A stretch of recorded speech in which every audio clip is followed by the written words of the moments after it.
So Rav Kook is telling us last time about the first level of tshuva, which was tshuva gufanit, he called it, the physical tshuva, tshuva tivit, natural tshuva, which is referring to a human's body. And then today he's going to tell us about tshuva sichlit, not tshuva sichlit, tshuva tivit nafshit, a natural spiritual tshuva. As Rav Kook is going to talk to us about. Natural spiritual. Yes, let's read about what he meant. יותר פנימית היא התשובה הטבעית, הנפשית והרוחנית. The spiritual, natural tshuva. It's an interesting term. הוא מה שקוראים מוסר כליות. It's what we might refer to as, it's a great way to translate it, it's somewhere around common sense or base morality, innate morality that people have inside of them. Is it like derech eretz? It would be derech, perhaps the closest term we have is humanity. That would be the word that would come to mind. Because what we call musar klayot, and it's an interesting idea. What is musar klayot? What does it mean? A basic human instinct. People have a sense of, if they're not sick, mentally or emotionally, natural boundaries between people, between the sexes, between in terms of doing business, between protection of property, and boundaries of business and so forth. It's like an innate thing. It's like right. Well, here the thing is that anything that's inside of a person is subjective. It'll change based on the person. And perhaps here, I'll share with you a story. There's a famous story. You must have heard it before about the first Lubavitcher Rebbe and the Alter Rebbe and the Tzemach Tzedek, who I believe was a grandson, but someone can correct me if I'm wrong. Some say it was a son, but I don't think so. The Tzemach Tzedek was once learning Torah. He used to learn Torah all night long. He was a very holy man. Interestingly enough, just an observation that I once had on Chabad Chassidut. You know the Tzemach Tzedek's name? No. His name was Rabbi Menachem Mendel. Really? The last Lubavitcher Rebbe was named after the Tzemach Tzedek. The original Rabbi Menachem Mendel. Like a Chabad rabbi. Have you ever seen how he dressed? Yeah, he looked like a Sephardic rabbi. Right, he wore a white robe and like a turban-looking hat. Yeah. And he lived in solitude much of his life. He wrote Kabbalistic works. He was very focused internally on growth, on spirit, but of himself, his own community. That was one Rabbi Menachem Mendel Schneerson. The second Rabbi Menachem Mendel Schneerson, the last Lubavitcher Rebbe, was the exact opposite of the Tzemach Tzedek. He was all about outwardness, about going out, about reaching out, about traveling out. Very interesting that these two personalities with the same name and the same dynasty were two exact opposites of each other. I don't know what it means, and I'm sure that maybe somebody who's Chabad would know more about it. But right, but it's interesting if they balance each other out, if their names had what to do with it. It's an interesting idea that one day we'll think more about. But Musar Klayot, that Tzemach Tzedek was once learning, and they said his baby was crying. And he didn't hear his baby crying. And above him in the apartment lived the Alter Rebbe. So the Alter Rebbe came downstairs and he took the baby out and he held the baby, he walked around with him, he put the baby to sleep, and he came over to the Tzemach Tzedek and said, I'm very impressed with you that you learn Torah all night long. He said, but if your learning Torah causes you not to hear a baby cry, your learning Torah is not worth much. What does that story mean? There's Shlomo once told a story about a biography he read about a rabbi. He said it was absolutely not true, but the author of the biography wrote the following story. There was a certain rabbi in Russia, and when he would learn Torah and the children would cry, he would make them be quiet. And how was he make them quiet? He would take them, put them outside the door for 5 minutes in Russia, and they were so cold he would put them back and they went to sleep. They were scared not to cry. They were scared to cry, so that's how he made them not cry, so he could learn. And Shlomo doesn't believe the story. He doesn't believe the story because it can't be that such a story would be about a tzaddik that it was told about. And rather, the author who wrote the story thought he was saying, look how holy this man was, look how much Torah he learned. He said, but it goes against your basic humanity that you're taught that it cannot be that Torah would come at the expense of a child's discomfort. And the problem, perhaps, Rav Kook is saying, is this is just like a physical tshuva, which you mentioned last week. There's another problem inside of our community. And that is that we have stopped using our common sense. we've stopped thinking about, is that normal? Is it normal to do such a thing? Is it normal to learn and not hear a baby cry? Many people look up to that saying, he's so high and so engrossed in his studies that he doesn't hear these things, and we forgive him because he's at such a madrega that those things are not significant for him. But is that a normal thing? No. Right, that's not normal. We're idolizing something which at its base, Rav Kook is telling us, is perverted. It's like that story I told you, another one of those etrog stories about this guy. Yeah. He's left his family to starve and this and that. He's out in the woods and he's starving to death. And the Yetzer Hara is trying to tempt him to sell his etrog to have enough money to feed himself and his family. It's like the Yetzer Hara, the devil's tempting him to feed his family. What's more important, feeding his family or having an etrog? Very good. Very good. These stories go against what we know to be true, we feel to be right. But you see, there's an asceticism, like if you study the Eastern religions or the Christian saints, like there was a Christian saint who would lie on his side and eat nothing but dung, excrement. And stories of privations where, there's some Islamic groups, they beat themselves with cactus and things like, it's become accepted that to be spiritual, you somehow have to. The Rambam's son talks about. He says, wearing, wool that hurts. That's rough, right? Well, we mentioned. I was just giving a class today about this, but it was based on a kollel class that I taught a few months back about the difference between spirituality and holiness. Do you remember this? That holiness is about completion, about uniting opposites. That separating from physicality may be spiritual, but it's not holy. And that's why on Shabbat we eat. We don't fast because we're doing something not spiritual, but it is holy. And holiness, for example, kiddushin, marrying a woman, being with a woman, is not necessarily spiritual, but it's holy. It's kadosh. The Torah is written on parchment. Parchment is a dead animal. That's not spiritual. But very good. But it's holy, kadosh. We are not demanded of to be spiritual. We're demanded to be kadosh. I think the experience of the spiritual gives you a perspective on what Kedusha could be. Without that, you can't have. That's why we have Kippur. Sure, because there are moments in our time reserved. Then we Very go good. back and build a sukkah. And even between a husband and a wife, there are times where we're not together. But these are meant to be tastings. That's a good term to use. To feel, to learn a perspective, but not to stay there. That's not where we are meant to be. Moshe Rabbeinu goes up to heaven to get the Torah, because that's where he has to be to receive such a teaching. But he can't stay there. He has to go back down.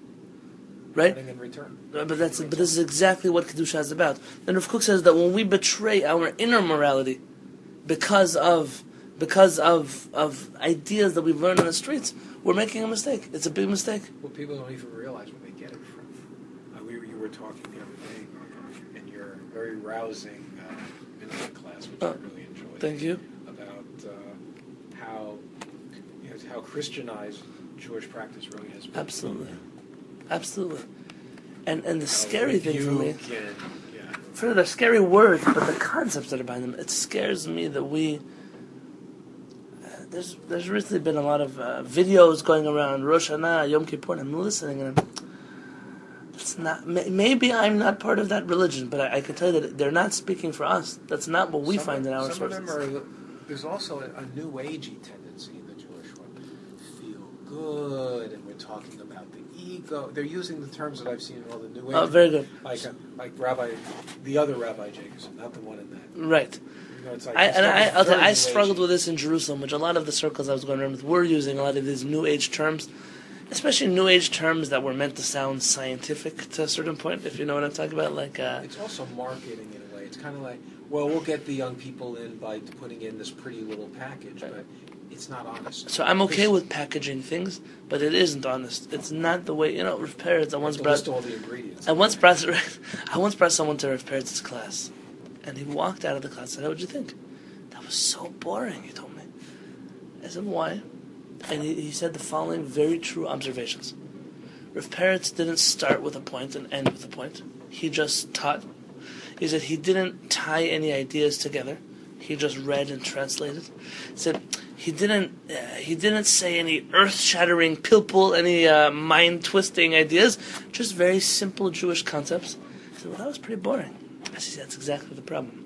Because you're used to lecturers, you're used to presenters, you're used to presentations. You haven't really learned though before. What's Learning. the difference between walking into a course on philosophy in the middle and hearing somebody speak and not getting the context of what came before? Well, absolutely. You're stepping into a stream that's moving. You're saying, the water's too cold. Absolutely. And you get out. Right. If you stayed by the stream, you'd see it gets warmer. But the idea is that today you have, I call them hit and run speakers. You know, hit and run. Yeah. They come in, they start with a thing, they give the same speech all over the United States, but they only know one class. But they teach it all over. It sounds very good. It's very well packaged. But we weren't taught like that. We were taught to learn something, to stick with something. We're not going to finish Rav Kook's Orot HaTeshuva this year. We'll continue it next year. But that's part of learning. Learning means to learn how it's originally packaged. How did Hashem write it? How did the Rambam write it? And you're right, when we repackage things in these new age terms, we're not being honest because we're but if marketing is part of the world. If you're going to have a product and it has a label from the 1970s, people might not buy it. So you do have to repackage something, but it can't affect the content that's inside. You know what it says? A new package, same great flavor. It has to be that way. It has to be a new package, but with the same great flavor.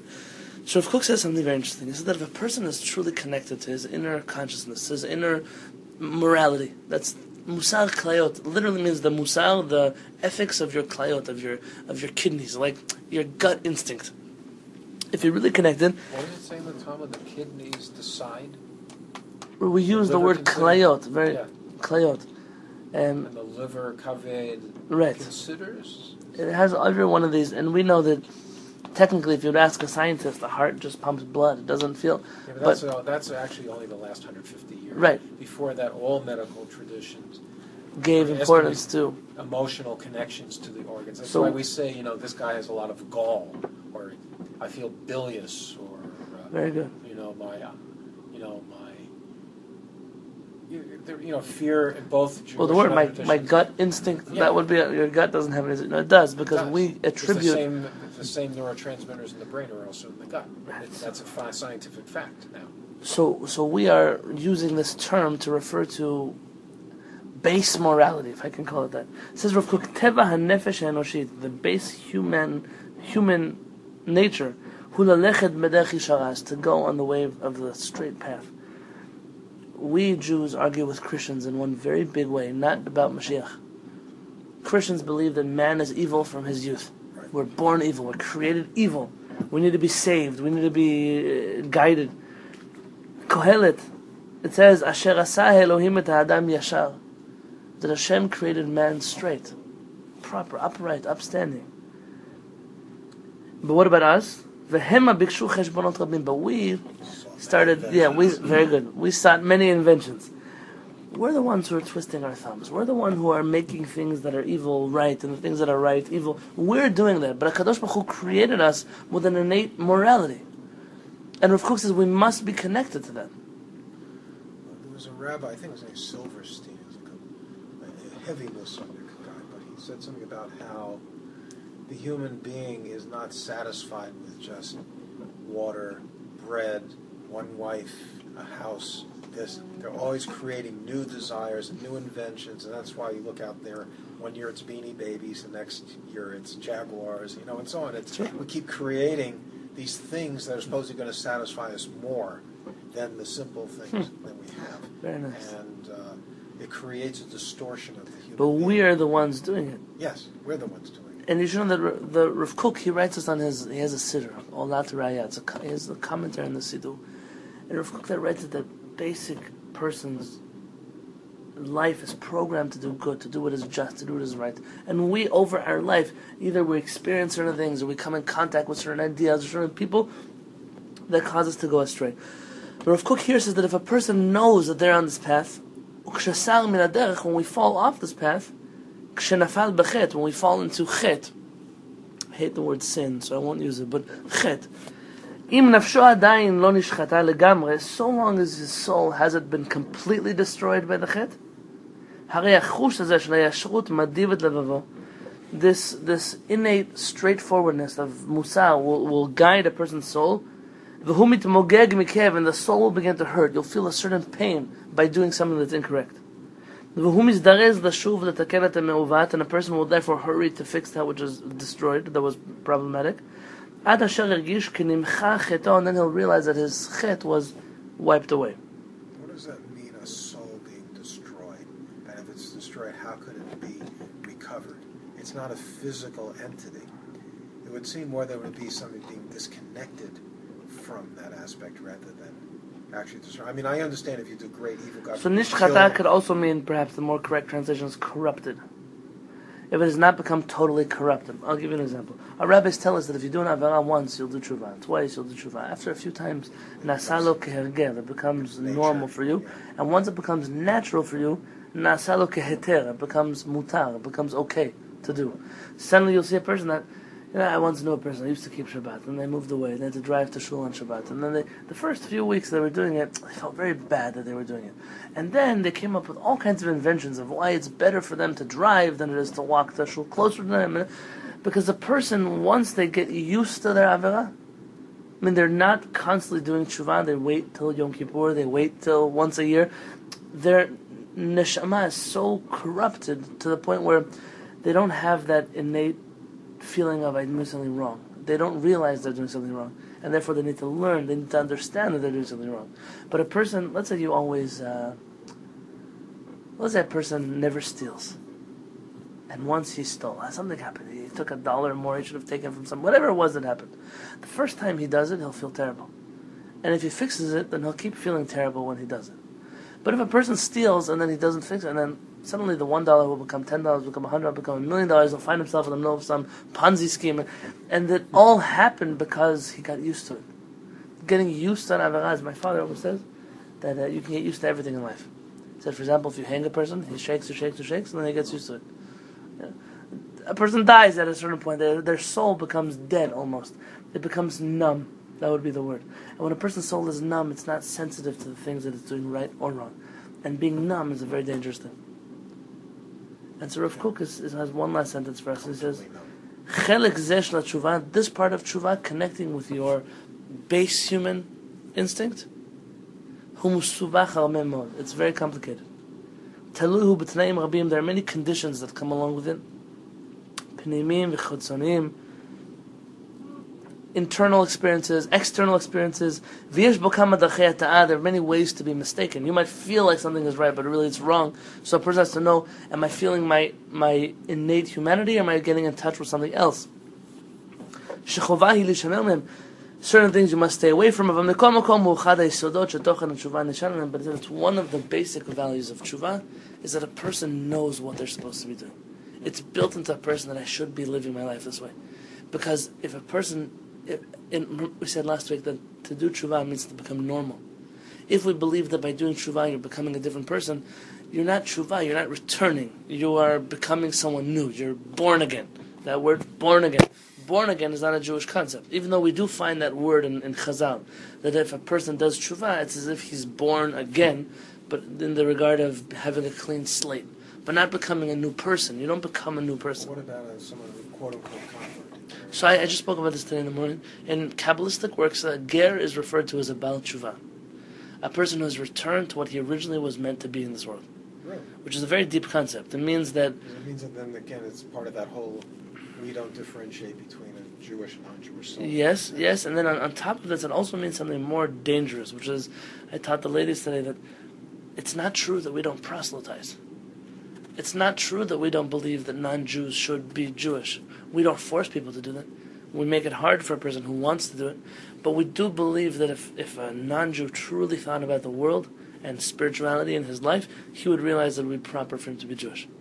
And if we believe that, that means that when a convert comes, he's not second class. He's a person who was misguided and has now come back to the fold. Back to the fold. This is perhaps the Kabbalistic teaching that you are for sure familiar with, that all those who have converted, their souls were on Mount Sinai. And they're just coming back many years later. This could be perhaps, if you look at the numbers, how many people are alive today that are descendants from Jews who were forced to convert in the Spanish Inquisition? Conservative numbers, meaning the people who are skeptical, between 30 and 60 million people on this earth used to be Jewish once upon a time. Some say 100 million people. And that means that there are 100 million people on this earth that are Jewish somewhere in their lineage, and when they come back to Judaism, they're not converting for the first time, they're actually doing tshuva. You saw that in New Mexico. It was very strange meeting these people and feeling it, who had these sparks and bits and pieces of what was taken away from them. Sure. And people say the Inquisition happened in 1492. It's not over yet. We lost millions of neshamot. And now I was just talking to somebody who was thinking of converting. He told me a crazy story. He said that in his family, they grew up in New Mexico, Albuquerque. I don't remember where they were. They had a custom that when they would bake tortillas, they fry the tortillas, whatever, they would always take a piece of the dough out and then burn it on the skillet. I heard that before too. Yeah, so this, I mean, that is hafashat challah, but obviously we don't do it on tortillas. But there was something left over. So when that neshama comes, it's not coming for the first time; it's coming back. You know, they found Sidurim buried in adobe walls and Torah scrolls, and the Sidurim were in Latin. Really? Yeah. And then there are grave sites today in New Mexico with chalot and candles on them in Christian cemeteries. About the Sidurim, do you have any articles or anything about that you could I have a book dig up? that Charles Abraham gave me a long time ago. He also investigated that stuff. Very interesting. And we actually had a slideshow on Edith when I first got married in New Mexico. And this is perhaps, I'll end off with this idea, is that there's a concept put forth by Rabbi Chaim Amsalem, who's a good friend. When I asked Rav Peretz about his opinions on conversion, he told me he's too lenient. But when I read Rav Peretz's book on conversion, it's not so much stricter than Rav Amsalem. They argue in a little detail, but not really. They're very similar, the ideas. Rav Amsalem argues that there are non-Jews who come to convert for the first time. And yeah, that's when we turn them away and we say we discourage them. So, but there are people who come to convert that are called Zera Yisrael. They're not Jews, but they are descendants of Jews. I mean, they have Jewish blood, or paternally Jewish. And actually, if you know Uva L'Tzion, we say, Uva L'Tzion, go ahead, right, they'll come a Redeemer design, U'shaveh Pesha B'Yaakov, and to those who return from their sin in Yaakov. Then we say, Zera Yisrael, also come for the descendants of Israel. Zera Yaakov, who are these? Who is the seed of Yaakov that we keep referring to? He said those who are only Jewish by seed, by their man, by their father. They're not actually halachically Jewish, but even them, we promise that they will come back to the fold.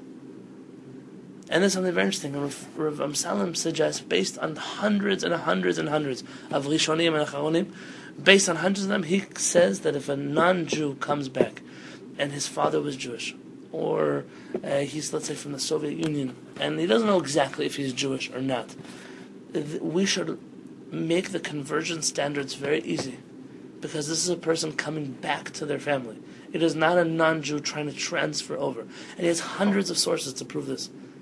When Rav Lau was here, remember in San Diego, they asked him a question about the Russian immigrants to Israel, and there are 350,000 of them that we're not sure if they're Jewish, what should we do with them? And Rav Lau avoided this issue because Rav Amsalem's suggestion was, let's convert them. And the rabbin is absolutely against that idea. And instead, he started mumbling something about, well, we should go to Russia, and we should find tombstones, and the state of Israel should pay for this research project, and we'll discover who's Jewish and who's not Jewish, we'll make genealogical charts. But there's another solution to it. And the idea is that Zera Yisrael, the descendants of Am Yisrael, do have a right to return. And I don't know the formula for it. There are rabbis bigger than us that will deal with it. But it comes from this idea that even non-Jewish souls have a certain connection to Am Yisrael. And they're not gerim as strangers who come back, but are sometimes referred to as Balei Tshuva, those who return from a place that they once were.